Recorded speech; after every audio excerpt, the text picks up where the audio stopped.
Good evening. I'm Arian Mack. I'm a professor of psychology here at the New School in the New School for Social Research. I am editor of social research and director of our Center for Public Scholarship here.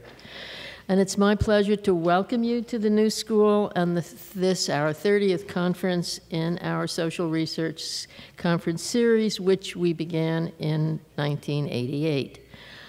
Just to remind you, although there aren't many of you here, you should know there are 350 people registered who I hope will show up at some point. Just to remind you, all the sessions after this evening will be held around the corner on West 13th Street between 5th and 6th in the New School's Teresa Lang Community and Student Center in what's called Arnold Hall on the second floor. So tonight, it's the only night we're in this auditorium. A little bit about social research. Social research has been the journal of the New School for Social Research since 1934 and was launched by Alvin, Johnston, the New School's first president, with the small group of exiled scholars who he had managed to rescue from most primarily Germany and bring them to the New School, where he then established the university in exile. These were rescued scholars and intellectuals who had lost their positions, who were clearly threatened by racial laws and all the horror that followed. It was Alvin Johnston who was convinced that this small group faculty, this university in exile, needed a journal which could be its public voice. And to serve that goal, he and a very small group of this exiled faculty began social research. And I'm happy to say that next year is the 80th anniversary of social research, which is quite remarkable that it's survived all this time. And it was with that in mind that we decided to initiate the Social Research Conference and be another kind of public voice for the New School. Our mission from the start was the fostering of public discussion of matters of serious public concern by exploring the issues in terms of both their immediate import and, whenever possible, their social and political contexts. Today's conference on corruption is based on the winter issue, the forthcoming issue of Social Research, which is orderable in the lobby, and it would be nice if you ordered it. It covers more than this conference can cover. It covers, it has case studies from various countries around the world, and it therefore covers a wider area than this conference will cover. We thought it was important to both edit and organize a conference, edit an issue and organize a conference about corruption, primarily because of its omnipresence in political and corporate life, both in the United States and around the world, where corruption and the serious damage it causes are painfully evident. It seemed critical that we gather experts from across many different disciplines to examine the private and public systems affected by rampant corruption, experts who could discuss how transparency and accountability protocols might serve to at least reduce, if not eliminate, the kinds of corruption we live with. This conference, like all its predecessors, would not have been possible without the generous support and advice of knowledgeable others. I am deeply grateful to those who helped organize and think through the agenda, and to the Russell Sage Foundation and the Ford Foundation, whose generosity enabled us to do this conference. Before I introduce tonight's moderator, who will then introduce Peter Eigen, the keynote speaker, it would be my pleasure and honor to introduce a member of our New School's Board of Trustees, Beavis Longstreth, who was a helpful resource to me in developing this conference and who generously offered to co-host tonight's keynote event.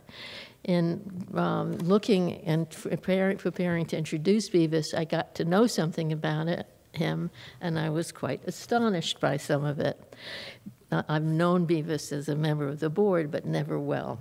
Beavis is a graduate of Princeton and Harvard Law School, and from 1981, he served as the 60th Commissioner of the Security and Exchange Commission.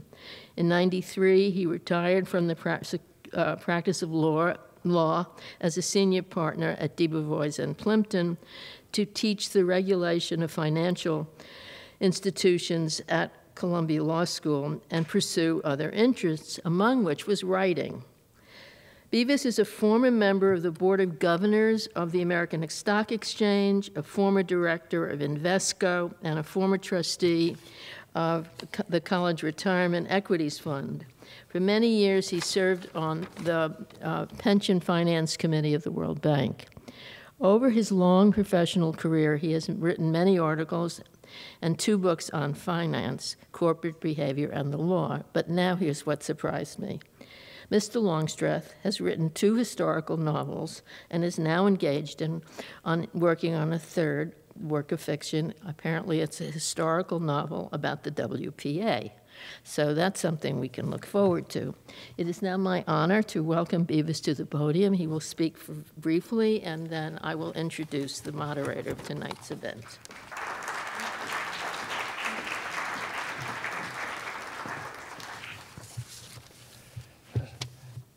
So Arian has earned a well-deserved fame throughout not just New York, but around the country for the conferences she organizes with meticulous care and attention to detail. She gave me, I think, 3.5 minutes up here. So, and she was wise, certainly, in picking the topic for this conference, because corruption is never out of style. I think today, however, it's particularly pertinent to what's going on throughout the world and in the United States in particular.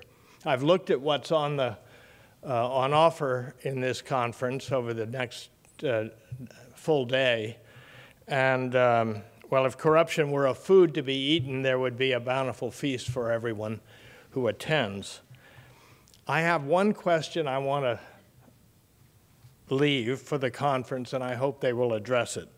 So my legal career related mainly to corporate enterprise, and so I'm at least an observer of the evolution of corporations in this country.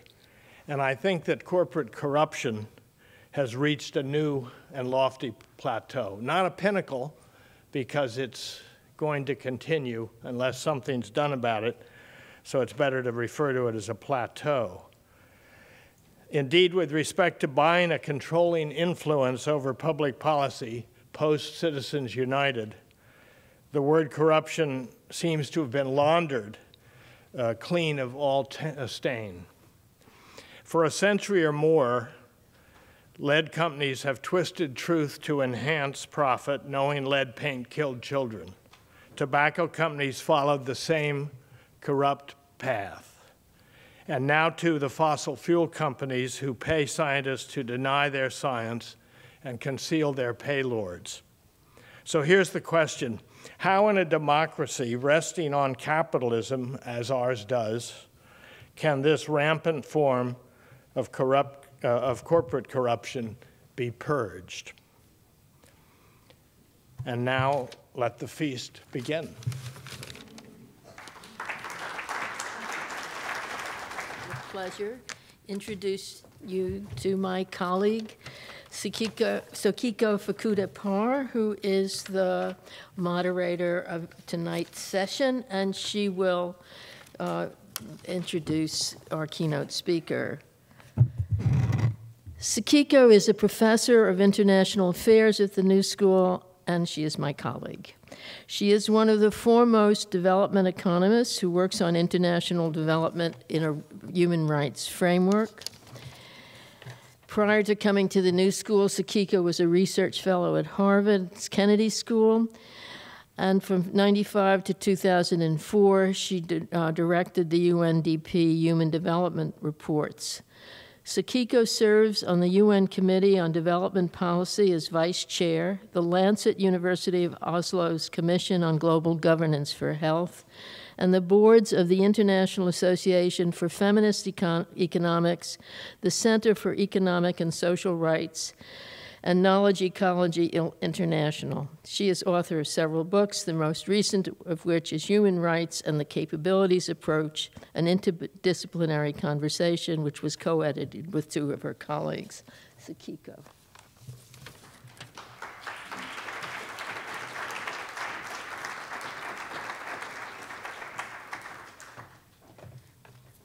Thank you, Ariane, for this very generous introduction. And welcome to everybody here tonight.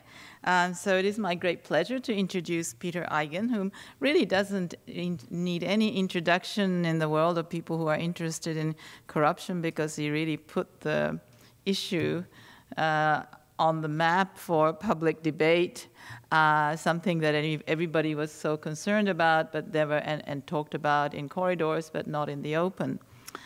It says in his bio that he has 25 years of experience in economic development, which I think this must be wrong, because from our conversations he was talking about what he was doing in the 1960s. So I think my arithmetic tells me that it was maybe more like double 25 years. But so he has spent many years at the World Bank as a senior official, particularly in Eastern Africa, but in this area, his major accomplishment is that he founded Transparency International, which was really a pioneering breakthrough initiative, and that was in 1993. Since then, of course, he has continued in this field. Not only as the chair of the of TI, Transparency International, and then subsequently as its advisory council, but then in chairing the advisory group of the Extractive Industries Transparency Initiative.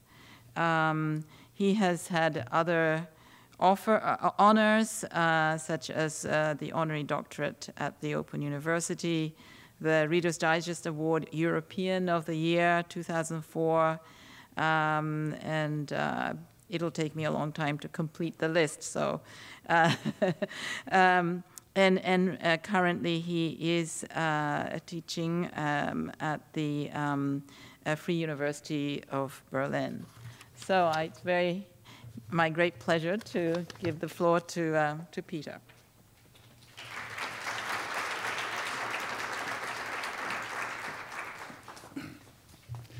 Well, thank you very much, Akiko. And thank you very much, Ariane, Mike, that you invited me here. This is particularly exciting for me, partly because of this wonderful university. I just saw in Germany a film about Hannah Arendt, and I was very pleased to walk through the same entrance door which I saw in that film. And therefore I'm thrilled to be at this wonderful school.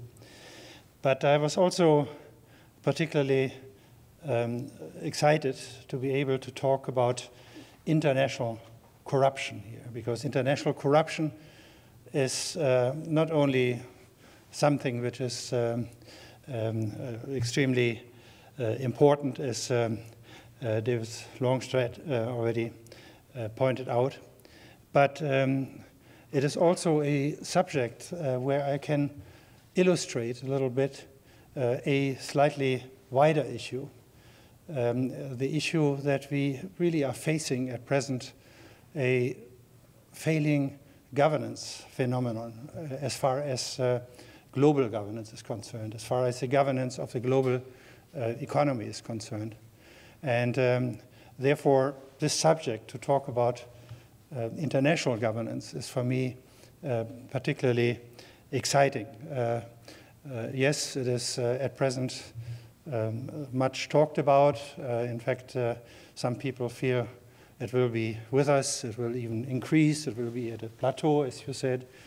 But I believe that we are on a good track to controlling corruption. Not only internal corruption, petty corruption, political corruption, corruption in science, in sports, in commerce, and so on, but also international corruption. And in fact, this will be the subject of my talk. Because what I believe very strongly is that international corruption is both a result of failing global governance, but it is also at the same time one of its main reasons. And I'm going to point out to you why.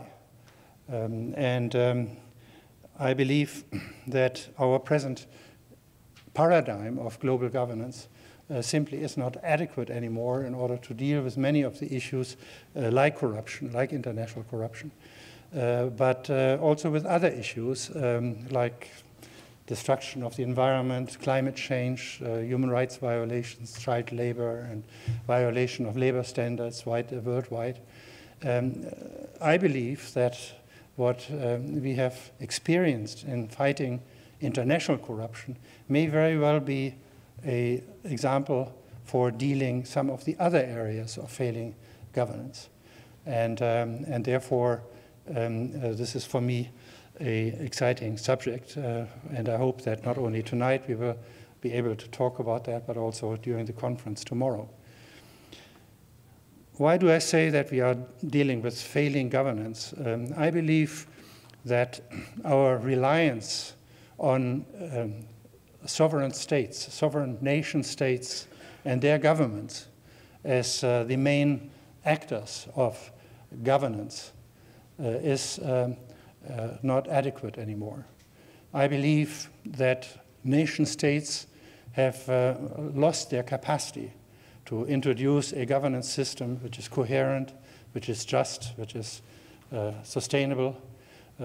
As already about 40 years ago, Richard Barnett, in his fantastic book, Global Reach, pointed out, because nation states simply have lost their geographical reach to deal with the phenomenon of global governance, the phenomenon of a globalized economy. So I believe that there are at least about 3 areas of failing symmetry between those who want to govern and those who have to be governed, in particular a globalized economy. I mean, the first one is the geographical reach, which is very limited for many nation states. In fact, even powerful countries like the United States or like Germany, the UK, they can only reach mainly those phenomena which are taking place in their own territory. Yes, they can work together with other international organizations. They can create intergovernmental organizations like the World Bank, the IMF, the United Nations, and so on. But very often they are participating as the guardians of the interest of the geography, of the territory of the nation they are representing.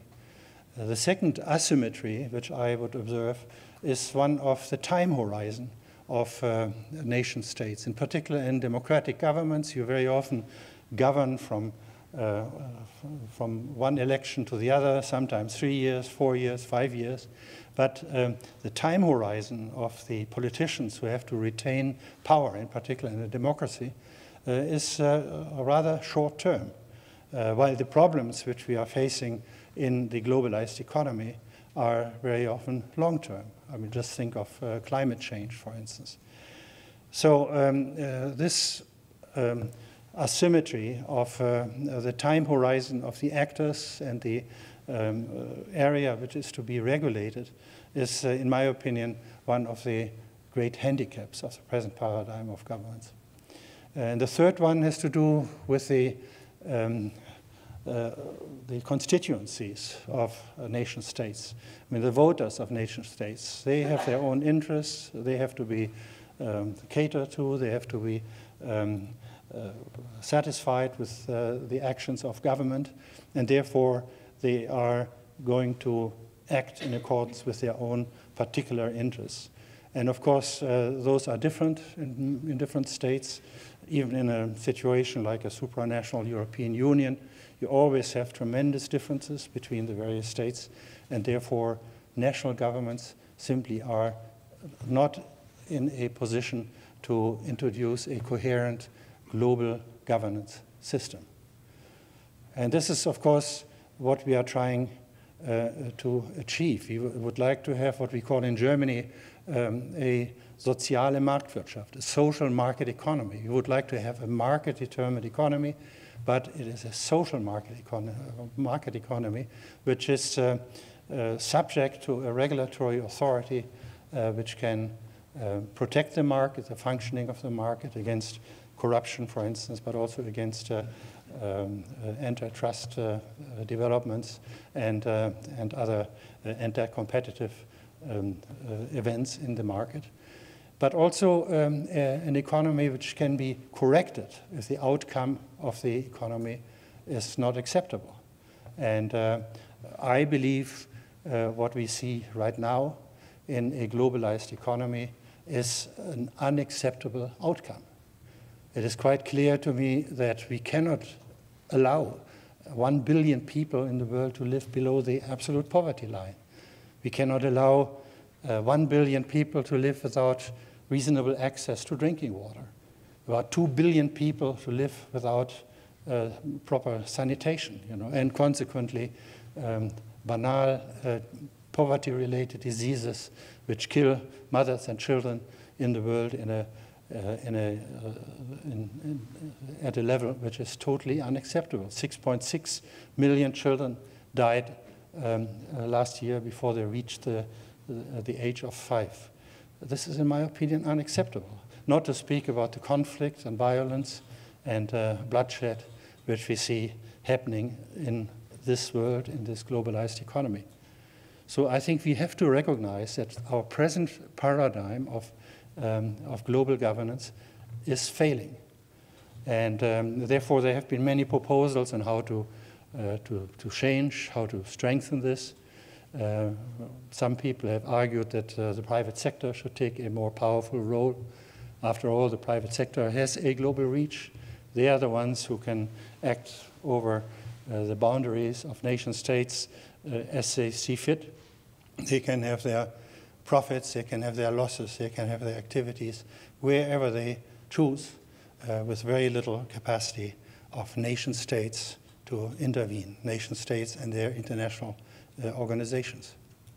So it has been proposed by quite a number of people. I remember I was at one conference where Shimon Peres spoke ahead of me, and he said, nation states are failing us. We cannot rely on them to create an acceptable, coherent global governance. And therefore, it is a time now of international organizations, international companies to take this in their hands and begin to introduce rationality and common sense in the globalized economy. Now, it is quite clear, if you put it that directly, that nobody would allow the boardrooms of large companies to decide over the fate of mankind, of this globe in the future. Our business leaders, of course, do not even claim that they have this capacity. They don't claim to have a mandate for this. In fact, as we have seen during the banking crisis, many of them are as much driven by the short-term demands of the stock exchange and the financial system, which forces business leaders to think even more short-term from quarter to quarter than national governments do. So yes, we will demand from the private sector a more active participation in creating good governance, but one cannot entrust it to them as the guardians of mankind and our future. So who can then create an enabling environment for the private sector to do the right things? Who can help governments? Who can help the private sector to introduce a governance system which is more humane, which is more just, which is more peaceful? My position, and this is basically the experience I made in dealing with international corruption, is that the organized civil society can bring in an element of credibility, of international coherence, of wisdom, of courage, of strength, which can be extremely helpful in creating, in close interaction with governments and the private sector, a better world. And this is what I would like to illustrate in the case of international corruption. Because when I worked in Nairobi as director for East Africa of the World Bank, I noticed that international corruption was destroying everything we were trying to do, everything we were trying to support in terms of good, balanced social and economic development of the countries in the region. And therefore, I began to develop a concept which I presented at a conference of the World Bank resident representatives in Africa, in which I suggested that everybody's complaining about corruption, so let's get everybody together to create a system to control corruption. And the interesting thing is that the World Bank did not allow me to do this. The World Bank very quickly sent a memorandum from the legal department saying you are not allowed to fight corruption. This is beyond the mandate of our charter. We are not allowed to interfere with the internal and political affairs of our partner countries, and therefore we want you to stop this immediately. So I stopped to do this during my office hours and continue to do it as a private citizen. In fact, I created a task force in the World Bank to begin not only to protect our own projects against corruption, which the World Bank always tried to do, but to create a system which would, over time, protect the people of Africa and the people of the developing world against the corruption of their leaders. And therefore, I continued to work with this task force until I got, at the time, a memorandum by President Honorary of the World Bank. He said, you are not allowed to do this as long as you are a director of the World Bank. In fact, fighting corruption is romantic, do-gooder stuff. It is highly unprofessional, and it's embarrassing for us if you do this, and we want you to stop that immediately. So that was, for me, the time to leave the bank in 1990 and set up Transparency International. And I arrived in Berlin and began to continue with the same group of people, the work. In fact, I expanded beyond Africa. I brought in people from my earlier network in Latin America and Asia. And what I saw was hostility and a total resistance of the establishment in Europe. I mean, the German government, the German business community, the German academia basically took the position we have no governance in the globalized economy. Therefore, everybody has to fend for themselves. And this means that everybody is bribing. And this means that we cannot stop German companies, for instance, from bribing in the international marketplace. So on that basis, we were facing a tremendous amount of ridicule and hostility.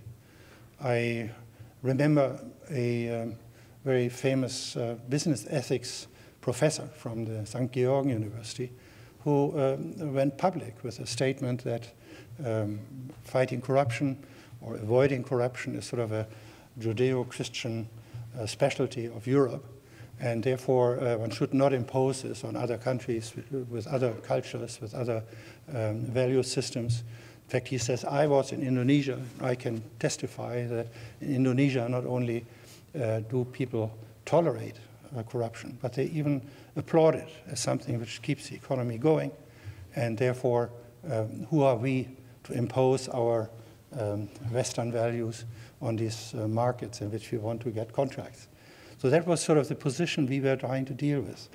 And it is relevant for the question of failing global governance in the sense that the even powerful governments, like the German government, was not able to say, I don't allow my companies to bribe.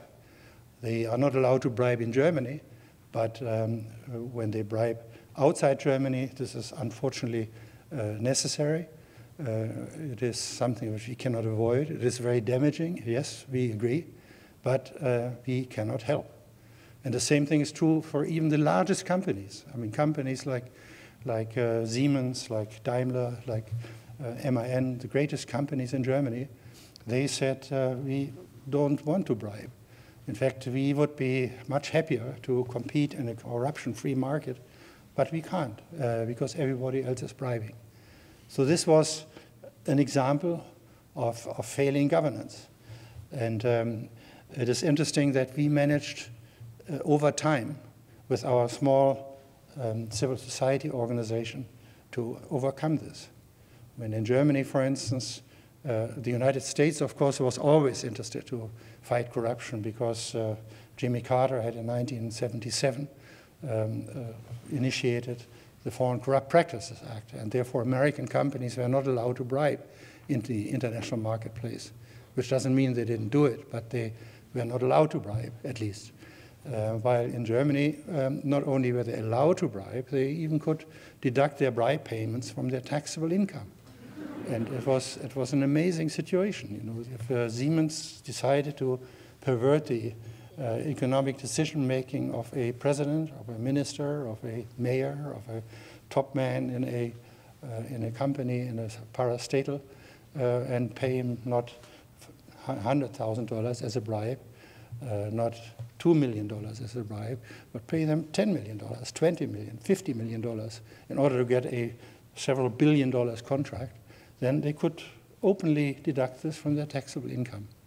So this was a shameful situation, and the United States tried very, very hard to initiate a broader application of the prohibitions of the Foreign Corrupt Practices Act, but they failed practically in every forum in which they tried to do this.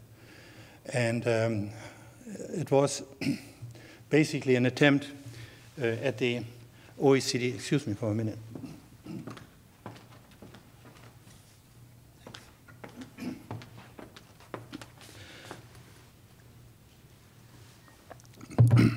Normally Bavarians only drink beer, but I make an exception here.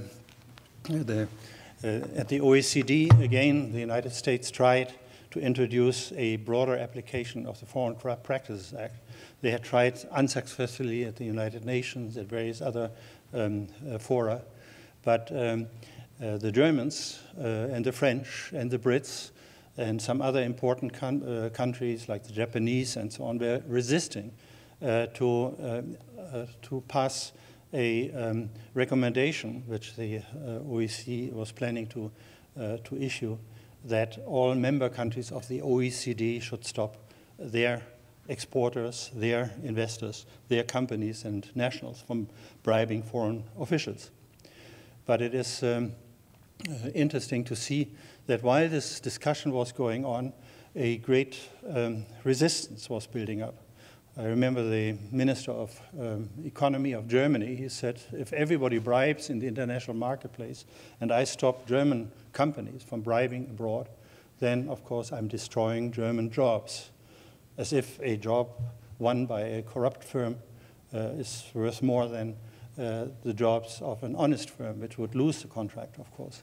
So this was the attitude which we faced when Transparency International entered the scene in 1991. And in fact, exactly 20 years ago, in 1993, we founded this little association, which by now, by the way, has grown quite a bit. We have now about 200 employees in our secretariat in Berlin. and more than 100 national chapters all over the world. But at that time, we had to work very closely with governments, with civil society, other organizations, but also with the private sector. And I think the real breakthrough came when we invited the leaders of about 20 companies in Europe to join us at the Aspen Institute in Berlin to discuss with them what should be done about international corruption. President Richard von Weizsäcker, who had just ended his presidency in Germany, he chaired the first meeting of about 20 business people. We had 3 meetings successively. In the first meeting, we heard that what the Germans were doing and their counterparts in Britain and in France and in Japan and so on was not really corruption. It was simply using the tools which were available in the markets in which they operated. And it was a very unpleasant meeting. At the end, I saw Richard von Weizsäcker shouting at the representative of Siemens, and we basically separated without any results. In the second meeting, we already were able to put some pressure on the companies. We published a couple of cases where they had been caught bribing in other countries, where the German media, for instance, didn't report this, but we made sure that this became a lot of publicity. And in particular, those companies which were vulnerable in terms of their customers' attitudes with respect to their reputation, they began to think about what one could do in order to deal with corruption. But the end of that second meeting, which was half a year later, was again that, yes, it is true what we are doing may be corruption. We wouldn't do the same thing in our own countries, in our own societies. But unfortunately, in the globalized economy, there are no rules, and we have to do it what everybody else is doing. And it was only in the third meeting in which we managed to introduce a system which one would call nowadays collective action, where we basically convinced the participants that we would look at relevant markets in which in a concrete competitive situation, we would talk to all the competitors, sometimes say 10, sometimes 5 companies pre-qualified to participate in a procurement system, say of the World Bank for a large road construction, pipeline, railway, and so on. And we would go in and promise that at that particular competitive situation, we can stop simultaneously everybody from bribing at the same time. We said you don't have to stop worldwide from one day to the other, but you have to agree with us to stop in this given market, given competitive situation. And on that basis, suddenly we got the interest of some of the companies, including Siemens, for instance. And they said, if you can achieve this, then we are going to support you. Because you are right. If there are 10 competitors, everybody thinks the other 9 are bribing.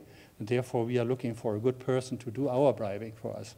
And therefore, we are not focusing our energies on the quality of our offers, on good prices, on reliable delivery, and so on. But we focus ourselves on how to win the bribery contest. So we call that then the island of integrity concept, because we were talking of a select area in which simultaneous action, collective action, would make it possible for everybody to behave better without suffering a short-term damage in their competitive situation from that. And on that basis, we convinced these business leaders in the third meeting, which was in spring 1997, to sign an open letter which they addressed to Helmut Kohl and his government, in which they said, please participate in the OECD effort to stop everybody from bribing abroad. And this open letter then turned around the position of the German government. They participated, not only did they participate in a soft law resolution, a recommendation of the OECD ministers to each other, but rather a binding convention against corruption of foreign officials.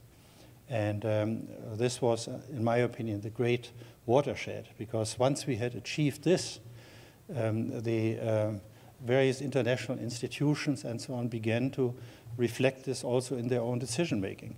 The World Bank, for instance, had members which thought that corruption was necessary. I mean, I'm not talking about the corrupt governments, which are members of the World Bank, but even the Germans and the French and the Brits, they were not allowing me earlier in 1991 to start a systemic approach to control corruption, because they felt their own nationals would suffer from this. So this was a sea change.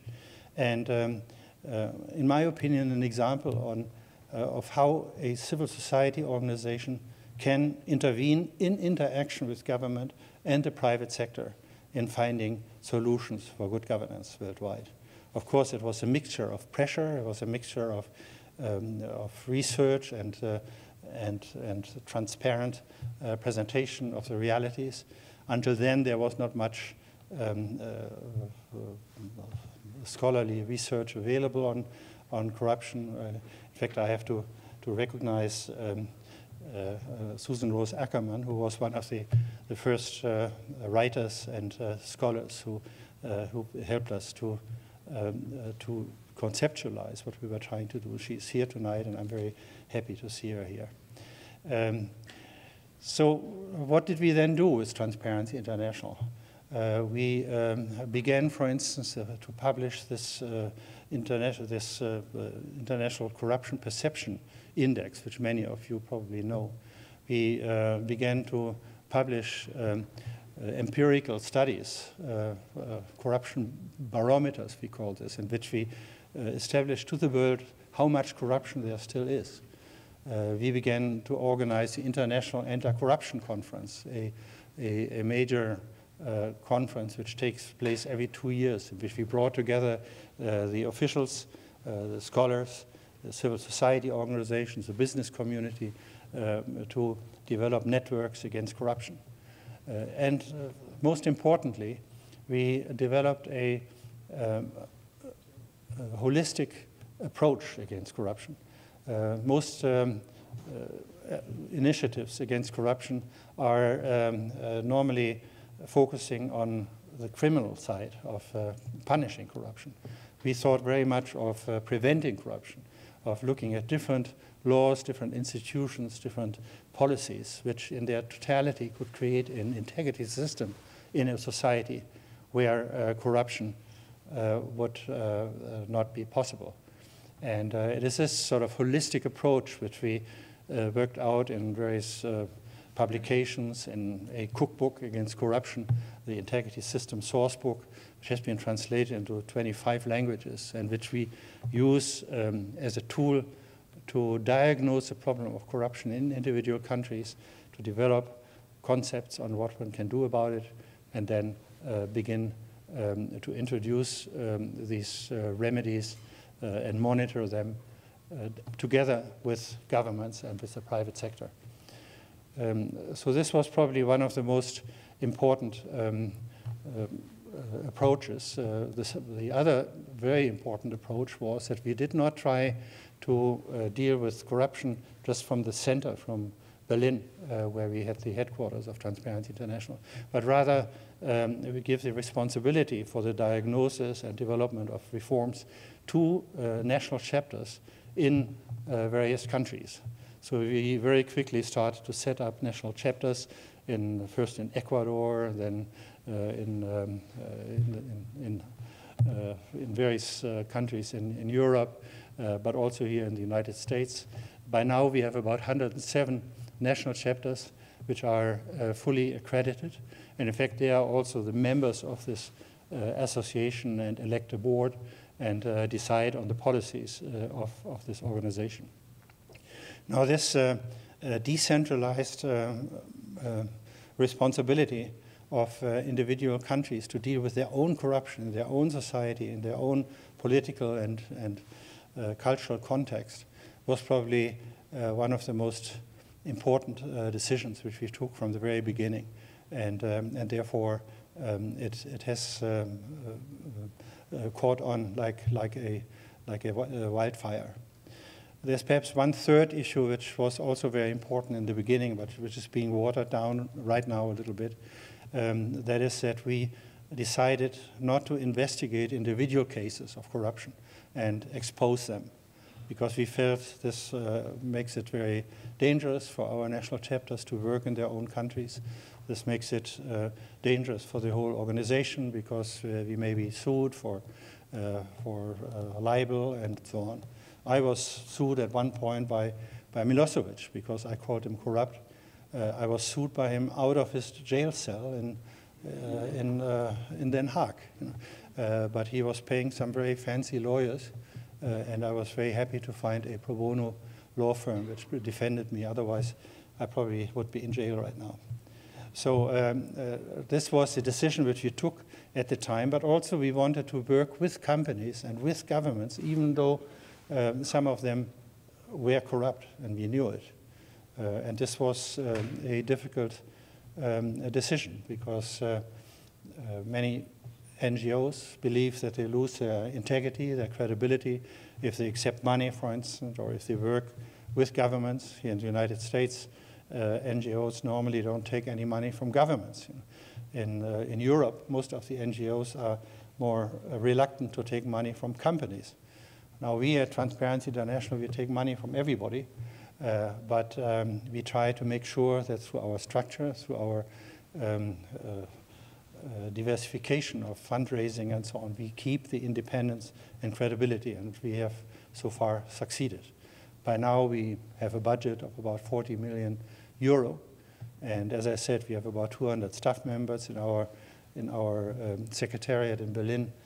People who are supporting the national chapters everywhere in the world by designing tools and promoting from a global vantage point the global ideas about corruption and what to do about them. So this is how the interaction between government, private sector, and civil society has led to a tremendous change, and I have begun to promote this also in other areas. I mean, for instance, we found out that corruption in the extractive industry sector was particularly virulent. I mean, an oil platform of billions of dollars to be built into the territorial waters of Equatorial Guinea, for instance, is a tremendous temptation, both for the company investing, for the Exxons and Shells and BPs of this world, to pay a couple of $1 million to local dictators, as it is a tremendous temptation for, say, the ministers and presidents of these relatively fragile countries. And therefore, we observe that in many countries which are really rich in natural resources, they are suffering more than countries which don't have these resources. I mean, if you look at the African countries, like the Democratic Republic of Congo, Nigeria, Sudan, I mean, most of the countries which are very rich, Angola, they have very, very low developmental track record. And of course, part of that is the Dutch disease, which has to do with macroeconomic distortions and so on. But a lot of it has to do with mismanagement and corruption. And therefore, we felt we need, for this sector, a different approach.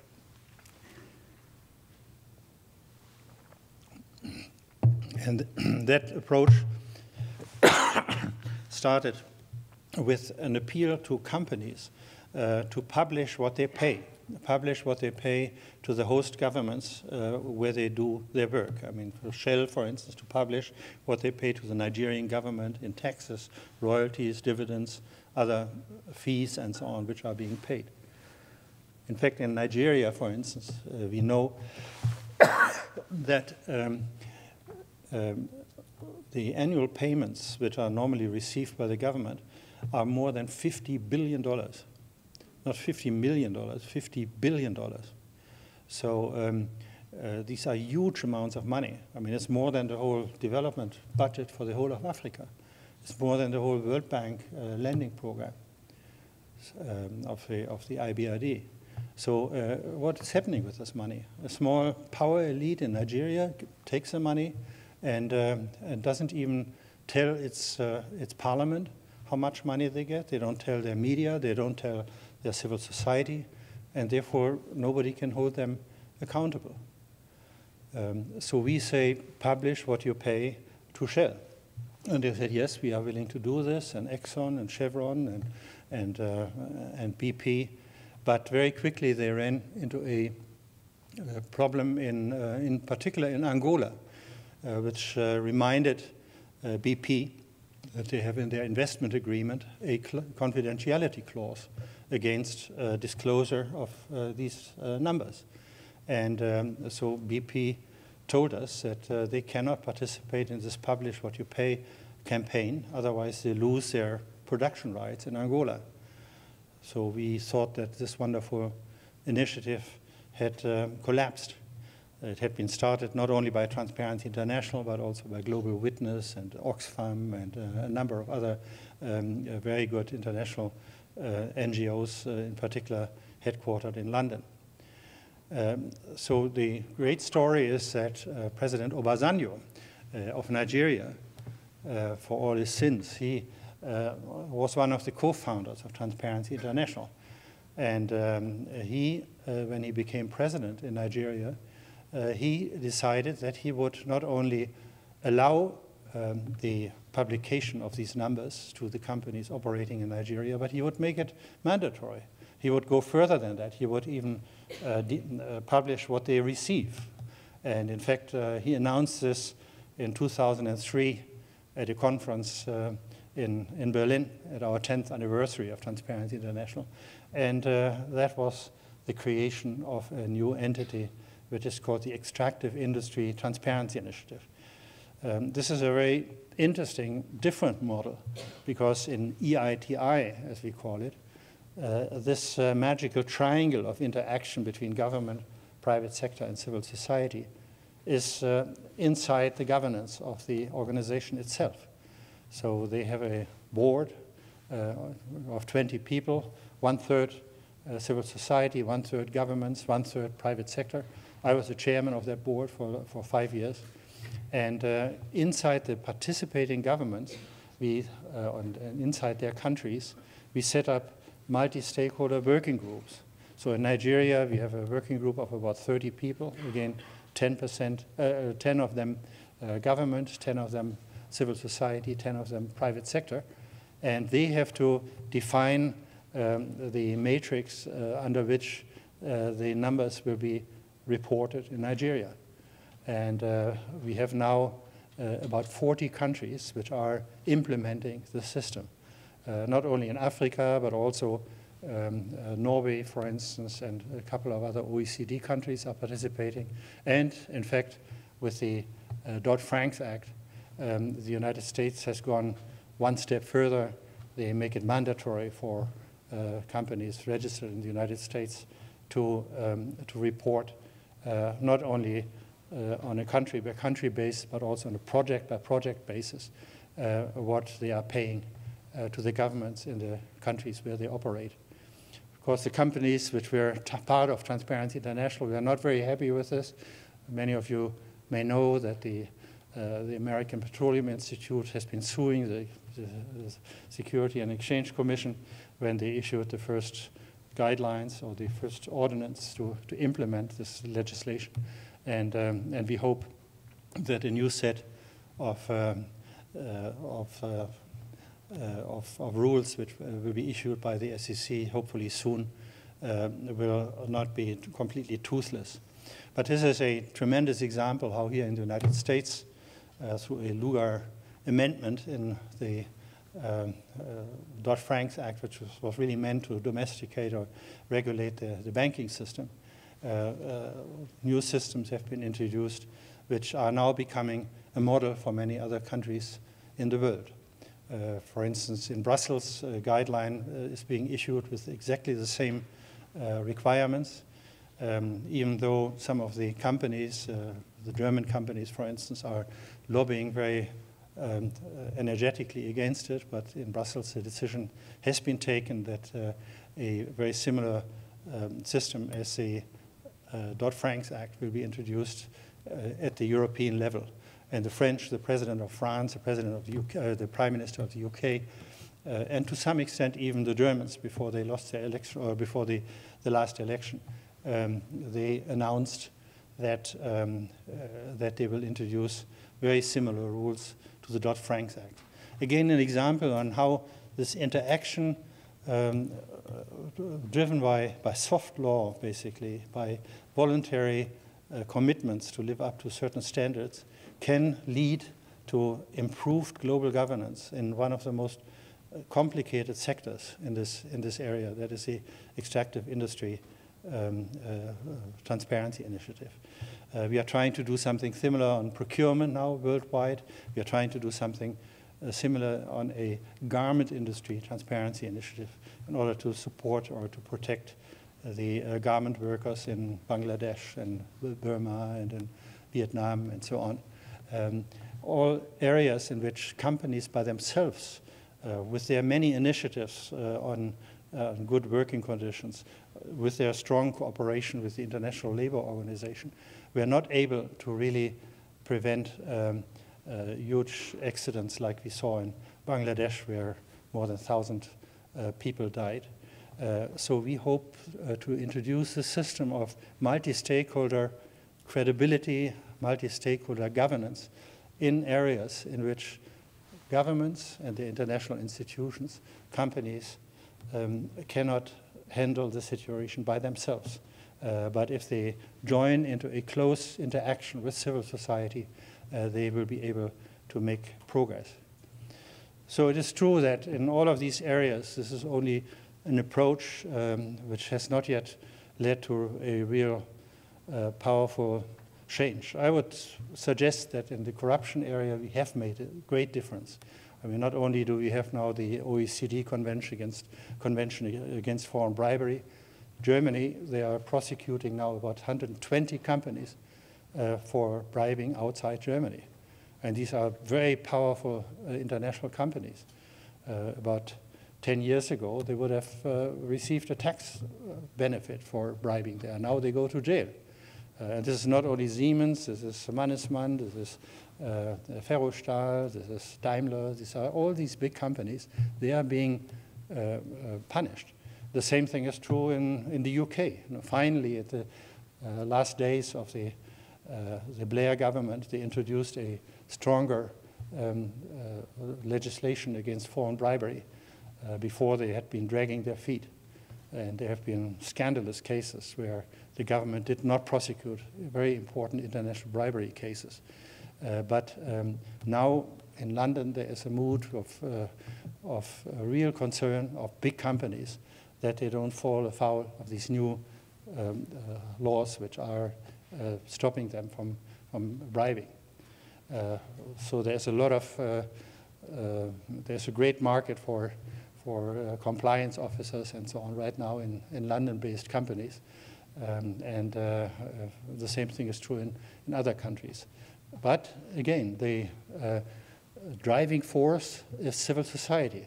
I mean, in London, for instance, it was a civil society organization which sued the government for intervening with a prosecution of a famous Yamama case, a bribery of British aerospace in Saudi Arabia. And it was under the pressure of civil society that the implementation of the OECD Convention by the signatories is making progress. Not in all countries. Japan, we don't see any progress for the time being. I'm sorry to say this, Kiku.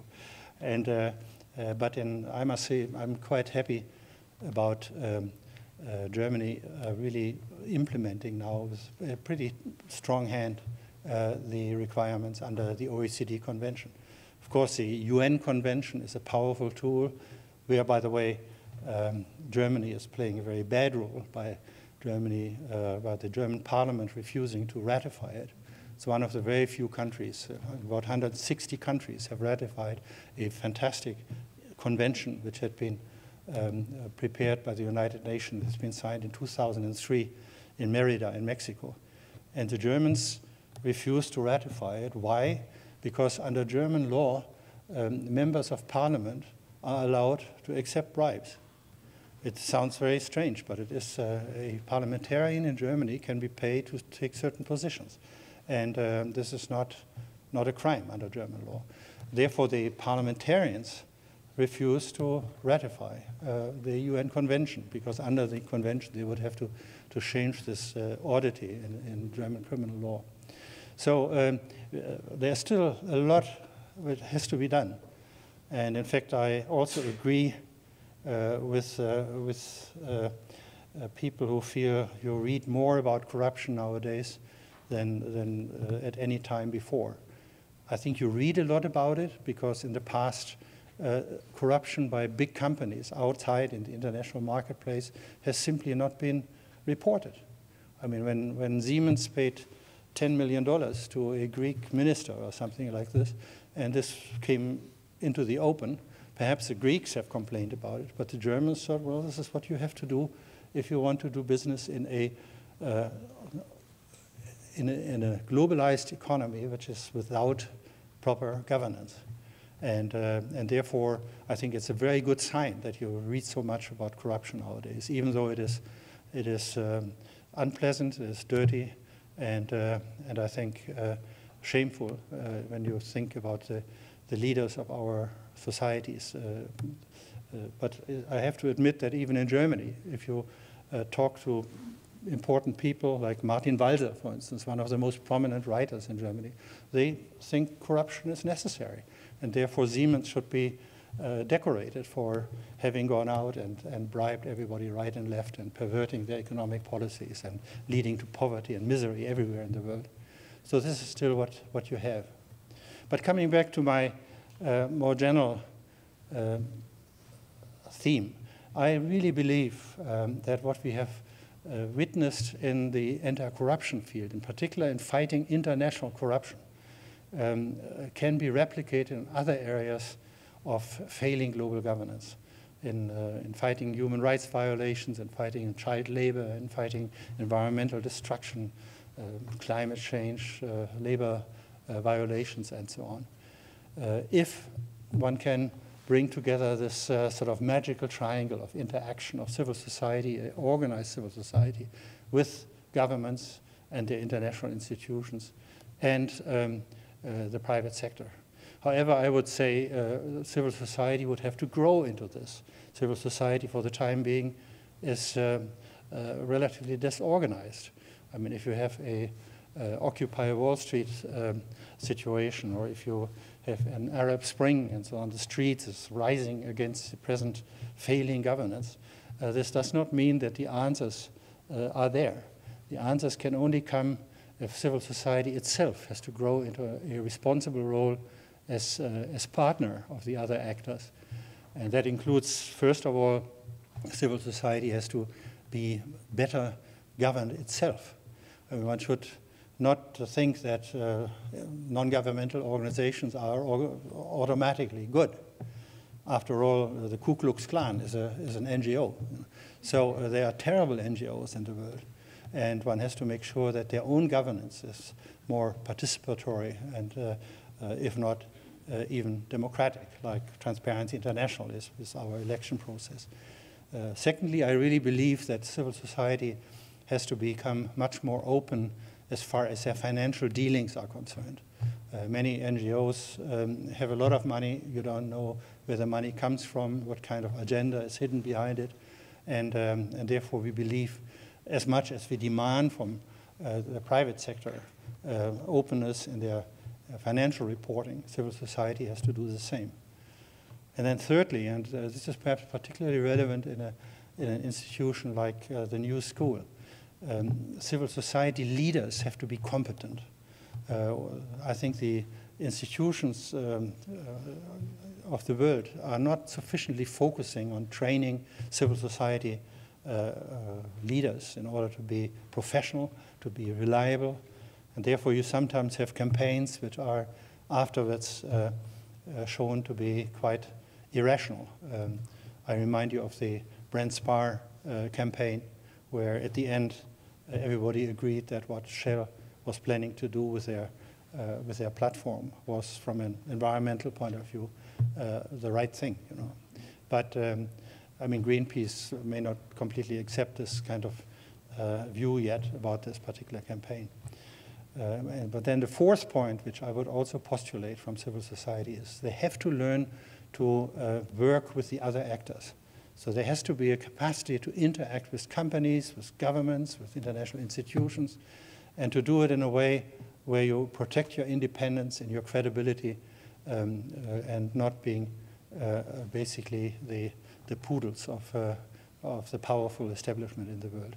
Now, if this happens, if these conditions are met, I think civil society can be the great and hopeful actor in creating a better world, creating a world with less corruption, but also with less of the other areas of failing governance, which I've mentioned a few times. And that is, of course, what I would like very much to promote. Thank you.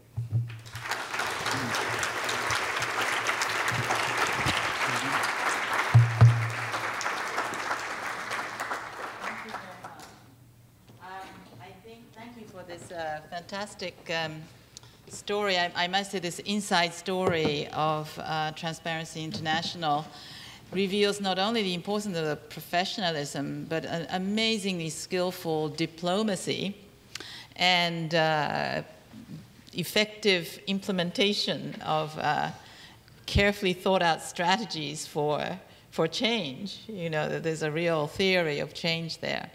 So we have a few minutes for some questions from the audience. So yes, would you like to come up here? And anybody else who has a question, please start lining up behind the microphone. Please introduce yourself first before you ask the question. Sure. So my name is Paul Lagunas. I'm an assistant professor at Columbia University. And considering that this is the 20th anniversary of Transparency International, I would thank you for your contribution to the fight against corruption. And I would also thank Susan Rose-Ackerman, who has also contributed to the fight against corruption as my former advisor. But my question is this. In your very insightful presentation, China was not mentioned. And I'd be curious to hear your thoughts on that. Specifically, I'm curious to hear how China is presenting a challenge in the way it's investing in various countries, various developing countries. And also I'm curious to know how Transparency International is engaging China on the issue of corruption.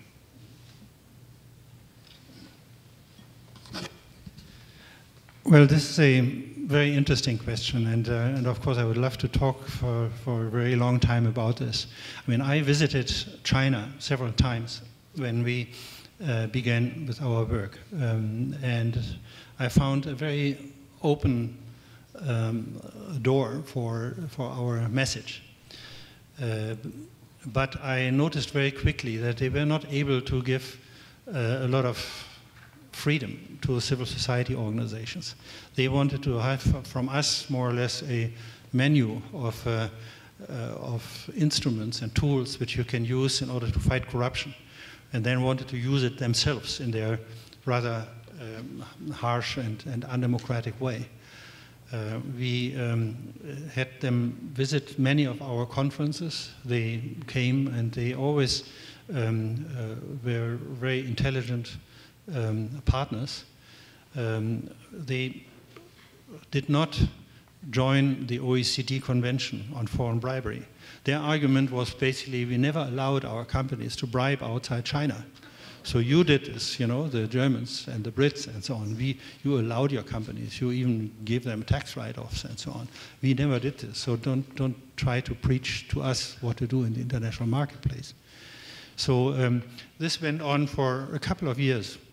And we then began gradually to develop a national chapter, hoping that the authorities would recognize that it would be good to have a sort of an independent unit working with them. And in fact, over time, this is exactly what happened. A few professors from Tsinghua University, for instance, they came to our meetings together with the party officials and the government officials from China, in particular our biannual meetings, which, by the way, we had been entrusted by the Chinese. You know, in 1997 there was an international anti-corruption conference. I was there, I spoke there, and at the end of the conference they said, "Do you want to take this over, this series of conferences?" And so that's what we did. We were a very small unit at the time. I had perhaps one staff member or two, and we then organized 2 years later a big conference in Peru, where our guest of honor was Mr. Fujimori, who is now in jail for corruption. But at that time, they were good partners. Now, in the extractive industry, this has become more complicated because it is, again, very good to talk to the people in Beijing. They say the right things, but the managers in Africa, for instance, they promote the interest of getting involved in extractive industries with basically very, very questionable processes. I mean, for instance, this whole system of barter, you know, where they say we are building in the Democratic Republic of Congo $5 billion worth of roads for you if you give us the exploration rights for copper. This is cannot work. Each one, I mean, every road which is built has to be properly prepared in order to be economically interesting and helpful in a country.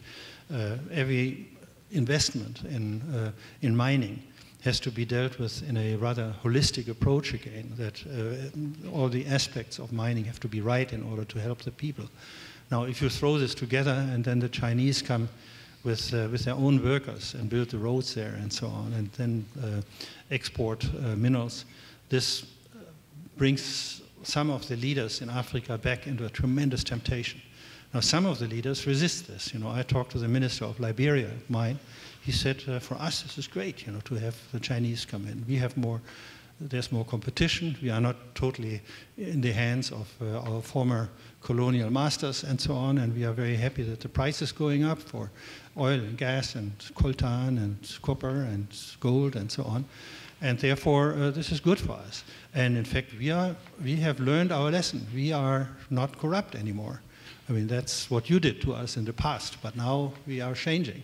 And therefore, we are hoping that the leadership in Africa is willing to resist these new temptations.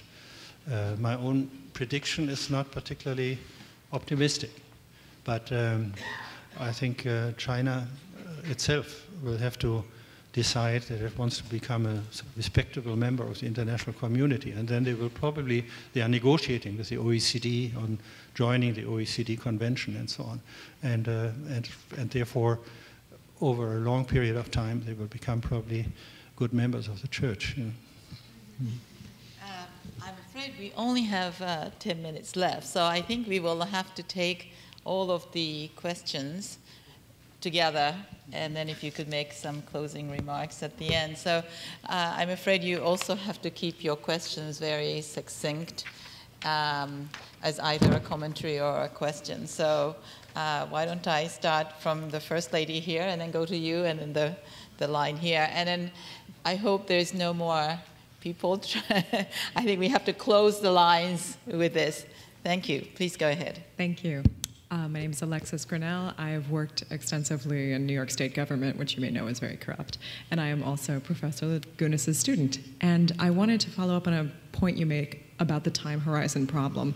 I'm curious to know where you are on the issue of term limits for elected officials. There's a lot of debate about whether or not term limits actually curtail corruption or perhaps contribute to it. So I was eager to know your position on that. Yes, good evening. My name is Tara Twing, and I'm with the U.S. Agency for International Development working on democracy issues in Africa. So I quite appreciated your comments on Nigeria in particular, as that occupies a lot of my attention these days. And I wondered if you might expand a little bit, given our constrained time now, on that nexus between resources and politics and the maturity of civil society. Because we find this a particular challenge in trying to devise a development strategy, how one gets at the issue of money in politics. motivations, the outrage among the public doesn't seem to be strong enough to move through civil society to create a reaction or to create sufficient pressure to address this issue. So I'd just love to hear some of your comments on that. Yes, hi, I'm Brigitte Zimmerman, a PhD candidate at University of California, San Diego. And your talk today was focused primarily on interactions between the private sector and nation-state governments. And you touched on this a little. My impression is that on the ground, the interaction between, say, a local government official and a citizen hasn't changed very much over the last 20, 30 years. Perhaps the form of bribery has changed, but citizens are still paying for the services that they should be provided by the government. And I was just wondering if you could talk about the trajectory of change at that level. Certainly you don't have time, but any thoughts you have would be appreciated. Thanks. My name is Mutaba Sekimonyo. I'm from the Democratic Republic of Congo. Sorry, don't boo. But you talk a lot about corruption in Congo, so I want to know your take on, you talk about corruption, but you didn't talk on what I call corruptibility. The official who get paid $5,000 and who manage $1 billion. What is your organization doing about corruptibility of African officials? I am Jude Anile. I work for Development Dynamics, a civil society organization based in Nigeria, and I'm from Nigeria. Yeah, I wanted to get more on your perspective as it relates to involving the citizens a bit more in corruption, anti-corruption activities, and also the place of opposition parties, opposition political parties in all of the thing, because we talk about the government, private sector, and civil society, and in our part of the world, including Nigeria, where there is a problem of state capture, you see absolute illegitimacy even in what people call government, over there, and the need to give more space to the opposition as part of this, and also to involve women, because we've seen that the little progress we've made in Nigeria has been from government officials who coincidentally were female. So do you have any perspective that there may be some genetic or some hormonal thing that runs between men and women that determines how corrupt people can be? Are you looking at that? Thank you. Hi, I'm Katie Gillette. I'm with the WIRO Commission, and we've been working on seeing corruption from a grassroots women's perspective. And one of the things that came up for us at the last International Anti-Corruption Conference was this need to distinguish between different levels of civil society rather than speak about it as sort of a blanket term. So I'll echo the question about when we talk about corruption on a very local level, the grassroots kind of local governance and basic service delivery aspect of it. And then if you want to speak to the gender issue, I would love to hear it if you have time for that. Thanks. Hi, my name is Menu Kaban. I'm an international student from Nepal at College of William and Mary for graduate student public policy. My question is, you focus on more like big countries which have natural resources and how international private companies and countries are involved in it. But how about smaller countries like Nepal or even who are not very good in natural resources, but there's a huge amount of corruption in the grassroots level? Taking example of Cambodia, where corruption starts from school, the students has to pay their teachers every day to sit in the classroom. So in those kind of situation, how do you think you can replicate the same kind of like civil society perspective to deal with such kind of problems? Thank you.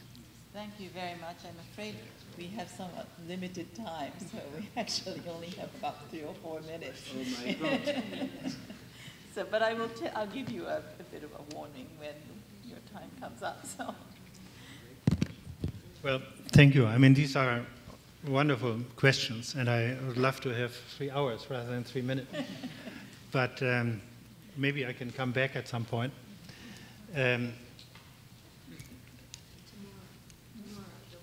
I mean, the subject of my talk was, of course, international corruption. So this is why I didn't talk much about domestic corruption. And to be honest, when I started Transparency International, I was very keen to limit myself to grand corruption in the international marketplace, because I thought this is the only area where the African countries where I wanted to help would accept us. You know, they wouldn't want me to look over the shoulders of their own system in their own country. And I also thought that this is something where I know something about. I had, for 25 years in the World Bank, I had prepared big infrastructure projects and so on. I had seen how you do international competitive bidding, procurement, and therefore I thought this is where I can make a contribution. But when I started to work with individual chapters in some countries, I noticed that they were much more interested in petty corruption. They said, we don't really care, you know, whether President Moy gets another $10 million on his bank account, we don't care. You know? But whether my children cannot get to school because the teacher needs to extort money from the parents and I don't have the money, or whether I cannot get my sick child into the hospital because the nurses or the doctors are asking for bribes. Or when I'm kicked around by local policemen who are trying to stop me from using my matatu or something in Kenya unless I pay something to him, I very quickly found that they were more interested in domestic corruption and petty corruption because that affected them, particularly the weakest people in society, much more. And this is why we basically, under this system of allowing our national chapters to decide what they want to do, we found that they very quickly focused on that. But this doesn't mean that we couldn't help them. So we therefore developed systems about protecting people in the health sector, in the education sector. This year, for instance, we are writing every year a global corruption report. This year's report is on corruption in the education sector. So there's a lot of material in there and how in some countries one has tried to make sure that corruption disappears, you know, from the schools by paying proper salaries to teachers and so on. And this is how we developed ideas in various sectors, many of them very local. Now, a question which is related to this is how we can deal with civil society at the grassroots level. It is absolutely right that many of the international advocacy civil society organizations, they are huge. You know, they have some of them have more than $1 billion in annual budgets. And it's a totally different world from, say, a village in which a group of mothers comes together to try to make sure that a bridge for which money has been received in the village is not stolen by the local official and so on. But at every level, we are trying to develop tools and to develop to empower civil society to play a forceful role. But I have to say, we had one case, for instance, in Kenya, where we were very successful in helping a government of President Kibaki at the time to win the election on an anti-corruption platform. And the head of our national chapter, John Githongo, some of you may have read the book about him, which is called Our Time to Eat, a huge book which is totally documented with all the evidence he was able to collect as permanent secretary of the president in the president's office of President Kibaki with the mandate to fight corruption. So he did everything which we had developed, you know, in this integrity system which I mentioned earlier. He introduced the various tools, the various pillars of integrity. They fired hundreds of procurement officers in the ministries. They fired 22 corrupt judges. You know, they introduced systems of disclosure of conflicts of interest. You know, of information. Access to information legislation, all these different elements which in their totality make up an integrity system. They did everything right. And we thought Kenya is now the great model, you know. But then after about a year, it turned around and some of the corrupt people around President Kibaki returned back into the ugly system of corruption. I mean, they paid a very heavy price for it in the subsequent election when more than 1,500 people have been killed in intertribal fighting and so on because also of corrupt elections. And John Githongo now, says we have too much focused on creating tools to be introduced from the top. We have to create demand for good governance from the people. And he moved basically into Kibera, it's one of the greatest slums of Africa, and lives with the people there and tries to motivate them to fight for good governance. And I think this is a new strategy which we also at TI try to adopt. Of course, it's very hard to implement this from Berlin, but we try to empower and motivate civil society to fight for their rights. And we do this through many, many tools. I mean, including, for instance, puppet players, in Kenya, which go into the villages to show the villagers what their rights and informations and obligations are. So yes, it is a great difficulty from the international vantage point of international advocacy and non-governmental organizations to protect, for instance, the other members of civil society, in particular in countries which are trying to restrict them. And in fact, we just had a case in Rwanda where one of our people has been killed when he came out of one of our advocacy and legal advisory centers, which we had set up in Rwanda. So these things are dangerous and difficult, but we try to do our best there. There were a number of questions in this area. I hope this will be enough in this connection. As far as money and politics is concerned, I think the horror which most people feel when they look at the United States is amazing. I think we in Germany, we have a relatively good system to deal with political party financing, campaign financing, and so on. But even our system doesn't work. I mean, you know that Helmut Kohl had to leave office, and a number of politicians in Germany, some of them had to go to jail because of our political party system. But maybe that was not really the issue of the question. The main issue was, how do you deal with tremendous wealth which comes into a country, like the $54 billion which came last year into Nigeria as payments from Shell and the other oil and gas companies, and the local power elite using this money. How do you deal with this? And we believe one has to do this incrementally. Therefore, we at the Extractive Industry Transparency Initiative, we insisted that the information is presented in reports every year about these payments. And we hope that this information will eventually help to hold governments accountable. I remember a time, and maybe we have time for this little anecdote, when I talked as World Bank division chief with President Ahijo, the former president of Cameroon. He said to me, hey, I have to be very careful that nobody finds out how much money I get from the oil companies. I said, why do you have to be so careful? He said, because my ministers are greedy, they want to have that money. I said, well, what do they want it for? They want to build schools, they want to build hospitals, they want to build roads, and so on. Look, I mean, this is what the money is for, Said, no, you don't understand World Bank, Westerners, you don't understand Africa, and so on. So, and that was the philosophy which many governments use to protect this confidentiality, and in fact, Angola is still doing it. But by now, 40 countries are participating in this multi-stakeholder process of EITI. My successor as chairman of or chairperson of the board is Claire Short, and she's now expanding the mandate of EITI. Well, in the past, I had to be very careful to keep it narrow. We're only talking about money.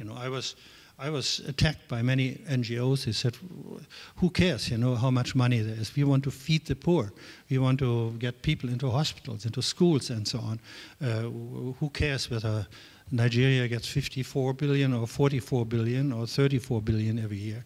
And I said, we have to protect a consensus between the multi-stakeholder board members from Houston, Texas, from Exxon and Chevron, from Global Witness, which is a very courageous and very nearly radical civil society organization, to the governments of Germany and the United States and so on.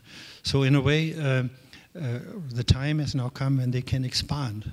Now, for instance, Claire Short has said they will not declare a country compliant under the EITI system if their investment contracts are not public.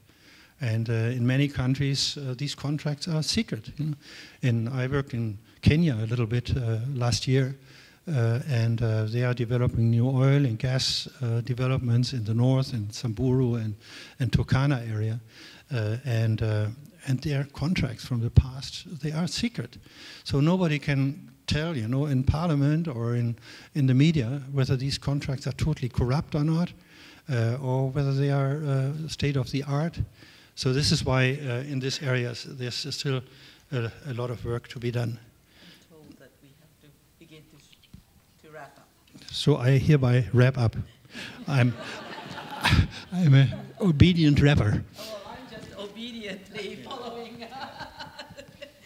No, I just want to conclude by thanking you for listening to me. As well. That's fine.